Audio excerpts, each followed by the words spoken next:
আপনি কি স্মার্টফোন দিয়ে প্রফেশনাল ফটোগ্রাফারদের মতন ফটোগ্রাফি করতে চাইছেন? ভাবছেন এটাও কি স্মার্টফোন দিয়ে সম্ভব? আমি বলবো হ্যাঁ, এটাও সম্ভব। কারণ ভিভো নিয়ে এসছে তাদের V40 সিরিজ। কারণ এর মধ্যে আছে জাইস মাল্টিফোকাল পোর্ট্রেট। ওয়ার্ল্ডে যত প্রফেশনাল ফটোগ্রাফার আছে তারা কিন্তু একটা নির্দিষ্ট কিছু গোল্ডেন ফোকাল লেন্থ ব্যবহার করে থাকে। তো সেই একই রকম ফোকাল লেন্থ কিন্তু আমরা ভিভো V40 সিরিজেও দেখতে পাই, যার মাধ্যমে আপনি অসাধারণ পোর্ট্রেট ক্যাপচার করতে পারবেন। আপনাকে বেস্ট রেজাল্ট দেওয়ার জন্য ফোকাল লেন্থগুলির সঙ্গে জাইসের যে মোডগুলি আছে সেই মোডগুলির একটা কম্বাইন করা থাকে, যার মাধ্যমে একটা প্রিসেট টেমপ্লেট আপনি ইউজ করে খুব অনায়াসে একটা অসাধারণ পোর্ট্রেট কিন্তু আপনি ক্যাপচার করতে পারবেন। V40 সিরিজে লক্ষ টাকা মূল্যের লেন্সের মতোই জাইসের এফেক্ট দিতে পারে।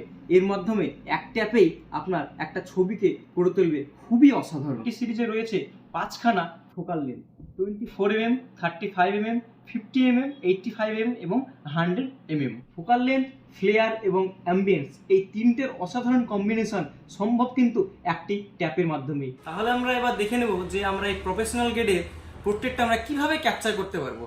তাহলে আমরা ক্যামেরাটা ওপেন করে নেব এবং ক্যামেরাটা ওপেন করার পর আমরা প্রথমে পোর্ট্রেট মোডে যাব। এই মোডে যাওয়ার পর এখানে আমরা একটা লেন্স আইকন দেখতে পাবো। এই লেন্স আইকন আমরা ক্লিক করে নেব। এখানে কিন্তু আমার যে আমি আপনাকে যে প্রথমে বললাম যে আমাদের প্রিসেট টেমপ্লেটগুলো সেট করা আছে, সেই প্রিসেট টেমপ্লেটগুলো কিন্তু আমরা এখানে দেখতে পাবো। আমরা আমাদের নিজস্ব সিনারিও অনুযায়ী আমরা কিন্তু এই প্রিসেটগুলো আমরা সেট করব এবং আমরা একটা অসাধারণ ফটোগ্রাফি করতে পারবো। Thank you.